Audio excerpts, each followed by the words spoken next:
Welcome back. Me and Brandon here are going to go over a front headlock, also known as a standing guillotine. So from this position, right now we're going to use the left side so you guys can see. From this position is put my head into that guillotine on the front headlock.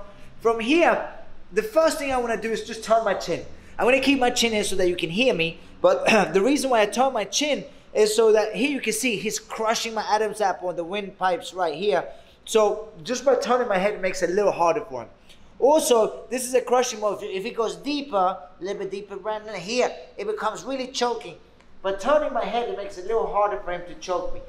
The last thing is, if it's in this stance, if he switches and brings his foot back, now he can start throwing to my knees to my face. But turning my head, it doesn't stop the knees from coming, and I do want to make sure I have a hand out to block it too. But if it does slip through, at least it doesn't hit the vulnerable area of my face, right? So the first thing I'm going to do from here is I'm going to pluck. One hand's going to be up to protect myself, right? The other hand's going to pluck. And even if he's holding his own hand over here, right, this way, and he's pulling up, just by getting my hand to where his wrist is, makes it a little harder for him to choke me, right? So choke from here, Brandon, just by bringing my hand in here. So this is hand fighting, plucking, just like we do with regular chokes. A hand fight here and a pluck. Now from here, I'm going to start striking to the groin and elbow up. Elbow number 5. And the reason why is if I land this, his reaction is going to be a little bit forward. And then the elbow comes up. I keep throwing that a few times. Once I've loosened him up, to be honest, you land those strikes, there's a good chance it's going to let go anyways. But if it doesn't, my head is in front of my feet, right? So because my head is here, I'm not very strong in my back from it. There's no way I'm just going to be able to lift him up this way. So I'm going to have to step in with my feet. So my hips, look at where my hips go. My hips are behind my head. Now my hips are under my head. So my spine is straighter. And I'm going to look up. Now from here, when I look up, it's not just like I'm looking up. I'm taking the back of my head and I'm driving it into the back of his shoulder. It makes it a lot harder for him to hold. Look at the position of his arm. Look where Brandon wants to be when he's strong. He wants his arm in front of his body, right? This is where he's strong. I pluck, strike, strike, strike, step, and I'm here.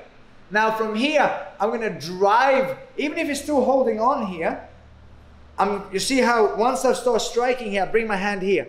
I'm gonna drive my shoulder in, my head goes to the back of his shoulder, my shoulder goes in here, and it makes it really hard for him to hold on. Once I've done this, here's something I'm gonna show you where a lot of Krav Maga schools and instructors teach from here to spin out this way.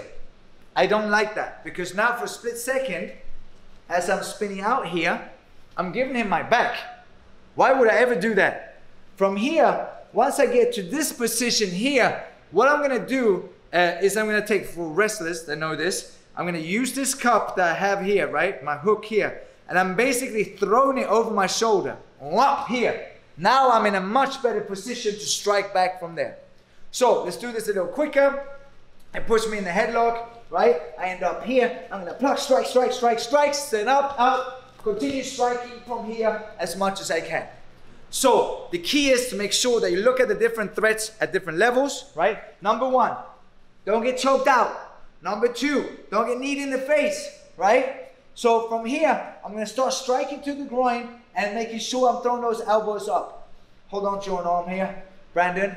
Just so you guys know, Brandon knows how to do guillotine. He does jiu-jitsu. So from here, I'm coming in and I'm plucking. Once I feel like I can do so, I want to bring my other hand in as well. Bring my hips under me, look up, rotate your shoulders. Throw the arm over and start striking from there to make sure that you hurt the person that tried to choke you out. Go try it.